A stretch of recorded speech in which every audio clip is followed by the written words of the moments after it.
মিষ্টি। হুড়কা আমার স্বামী।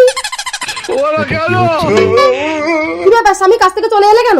পায়ে চোট লেগে পা ভেঙে গেছে মিষ্টি। কোন পা ভেঙেছে তোমার? ও আচ্ছা, যাও কাছে যাও। যাচ্ছি। অনেকদিন আমাকে ভালোবাসো না, চলো না একটু খেলা করি।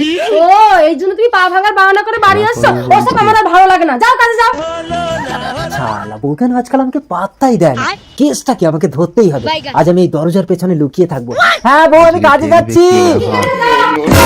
এই হুড়কা, তুই এখানে কি করছিস? সর, দরজার পেছনে আমি লুকোবো। আর শোন, আমি যে দরজার পেছনে আছি তোর বৌদিকে বলবি না। আজ আমি পরীক্ষা করে দেখবো তোর বৌদি তোর সঙ্গে ভালোবাসা করে কিনা। বৌদি, দাদা দরজার পেছনে নেই, তুমি আমার সাথে ভালোবাসা করবে? পরের বউর সাথে ভালোবাসার কথা বলতে তোর লজ্জা করে না হুড়কা? বউ, তুমি আমাকে ক্ষমা করে দাও, আমি তোমাকে ভুল বুঝেছিলাম। ভালোবাসা মানে বিশ্বাস, তুমি আমাকে বিশ্বাস করো না, তাই আমি তোমার ঘর করবো না। চলো হুড়কা।